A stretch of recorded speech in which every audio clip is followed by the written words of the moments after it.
నమస్కారం అండి. స్వాగతం సుస్వాగతం నా యూట్యూబ్ ఛానల్కి స్వాగతం. నమస్కారం అందరికీ. ఈరోజు పకోడీ చేయబోతున్నాను.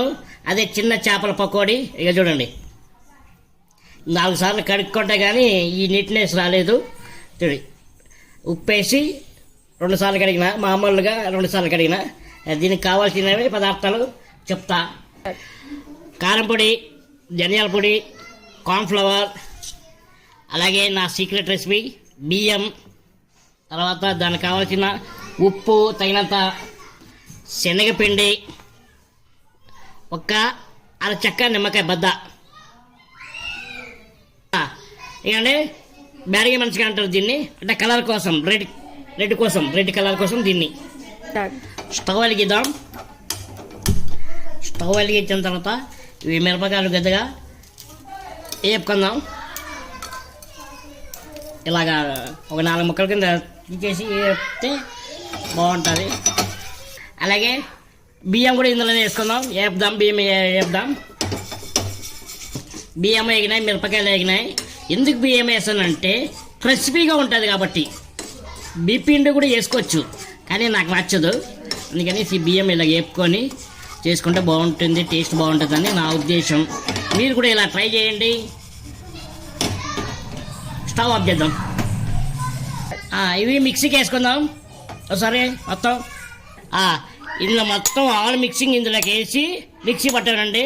ఇందాక చూపించినవన్నీ ఉప్పు, కారం, ధనియాల పొడి, కార్న్ఫ్లవర్, బ్యాడిగి మెంతికాయ, బియ్యము అన్నీ మిక్స్ చేసాం. ఇలా చూడండి, పౌడర్ చూడండి, ఇలా పౌడర్ చేసుకోవాలి. ఇక ఈ చేపలకి పౌడర్ వేద్దాం. ఆల్ మిక్సింగ్ అనమాట. కార్న్ఫ్లవర్, కారం పొడి, ధనియాల పొడి, అలాగే మొత్తం వేసాం. బాడిగ మెంతికాయ, ఉప్పు అన్నీ మిక్స్ చేసాం. ఎంత కావాలంటే చూసుకొని కలుపుకుందాం, మరి ఎక్కువైనా బాగోదుగా. నీళ్ళు ఇప్పుడే వేసుకోకూడదు, మనం చూసి వేసుకోవాలి నీళ్ళు. ఇందులో నిమ్మకాయ పిండుకుందాం. కొద్దిగంత నీళ్ళు వేసుకుందాం, మరీ ఎక్కువ కాదు, కొద్దిగా నీళ్ళు జీలకరించుకోవాలి. మరి నీళ్ళు ఎక్కువైతే నీళ్ళగా అయిపోతుంది.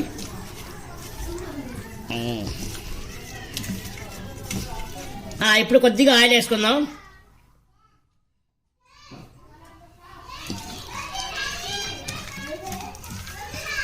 చూసారా, ఇదిగో ఇలా కలుపుకోవాలి. చేపల పకోడీ. ఓకే, నెక్స్ట్ ప్రాసెస్కి వెళ్దాం. ఒక 10-15 నిమిషాలు దీన్ని రెస్ట్ ఇద్దాం. తర్వాత ఆయిల్లో స్టవ్ మీద పెడదాం. స్టవ్ వెలిగించుకుందాం. ఇది కొద్దిగా కడాయి హీట్ ఎక్కిన తర్వాత ఆయిల్ వేసుకుందాం. ఇప్పుడు ఆయిల్ పోసుకుందాం పకోడీకి. ఫిష్ పకోడీ. నూనె వేడెక్కింది. ఒక్కొక్క చేప ఎడుద్దాం. ఇలాగా ఒక్కొక్క చేప ఎడుద్దాం. ఇది ఒక 5 నిమిషాలు అలాగే ఒక సైడ్ వేగాలి. మళ్ళీ ఎమ్మటే తిప్పామనుకోండి అవి ఇరిగిపోతే చేపలు. ఒకవైపు కాలిన తర్వాత ఇంకొక వైపు తిప్పుదాం. చేపలు ఈ మాదిరిగా వేగాలి. చూసారా, ఇలా వేగాలి. ఇవి తీద్దాం, తీసి పక్కన పెడదాం. ఒక 5 నిమిషాల పాటు ఇలా వేగాల. వేగిన తర్వాత చూడండి, మళ్ళీ రిటర్న్ చేయాలి, తిప్పాలి దీన్ని. మిగతావన్నీ ఇలాగే వేపుకోవాలి. అంతే, కరకరలాడే చిన్న ఫిష్ పకోడీ.